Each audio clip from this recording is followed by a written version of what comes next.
All right, let's get into a fantastic story today. We're going to be diving into a classic fairy tale, one that's just packed with magic, a whole lot of courage, and of course, some very special feline friends.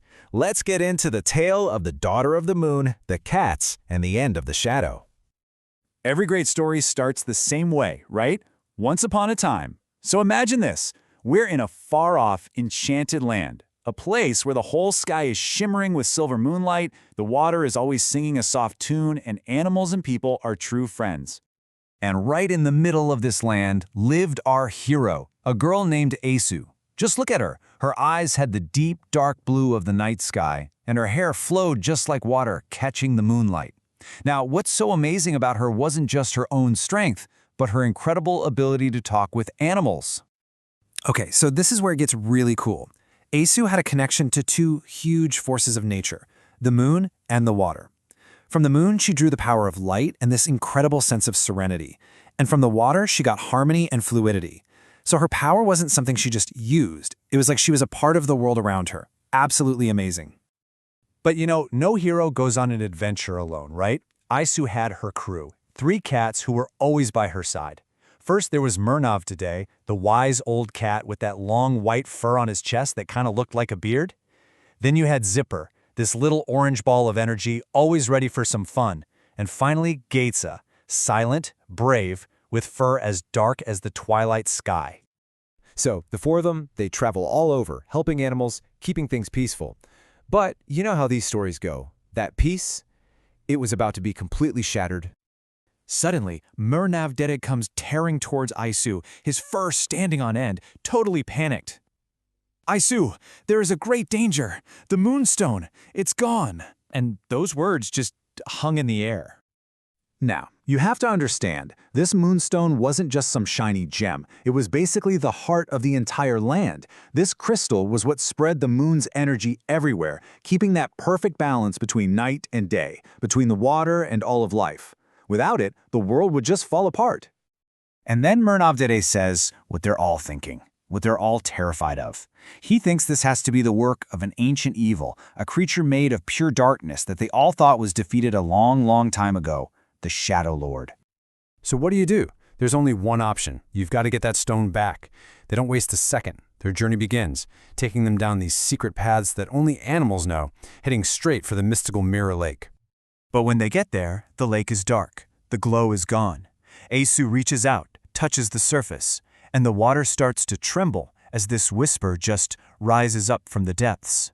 And it tells them a terrifying truth. The moonstone has been taken to the dark pit. The world of shadows is awakening. And just like that, they had their destination. A single silver beam of moonlight shot down and hit the lake, showing them the hidden path to the dark pit. A place where it felt like all life and all sound just stopped. As they started to go deeper, the air got colder. It was completely silent. No birds, no wind, nothing. Just this really creepy stillness. You have to wonder, right? What kind of horrors were waiting for them down there? That heavy, dark feeling was getting to everyone. Even Zıpır, the little energetic one, was totally spooked. He just whispers to the others, "I don't like this place at all." And then they see it. An entire army of shadows, just materializing out of the dark. But Aysu, she doesn't even flinch. She immediately pulls water around her friends, creating this protective dome. And then she fills it with the soft light of the moon. They were ready. She yells out, "The light of the moon is with me," gathering all that energy at her fingertips, mixing it with the water, and then, boom! She unleashes this incredible silver wave that just crashes into the Shadow Army and, poof, scatters them into nothing. But that was just the warm-up act. Down at the very, very bottom of the pit, that's where the real boss was waiting. The final showdown was about to happen. And there it is, the moonstone, just glowing on this huge black rock. But, standing over it, the Shadow Lord himself, a creature of pure darkness with these long, coiling arms and eyes that were like empty pits. And there's Aysu, with her powers of moon and water, the total opposite of him, light versus dark. And this voice, it sounds like rocks grinding together, just echoes through the pit.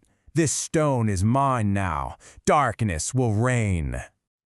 But you know what? Seeing her friends in danger, that just flips a switch in Aysu. She pulls all the light from the moonstone right into her heart and unleashes everything she's got, shouting, "With the light of the moon, with the power of the water, with the voice of life, I stop you!"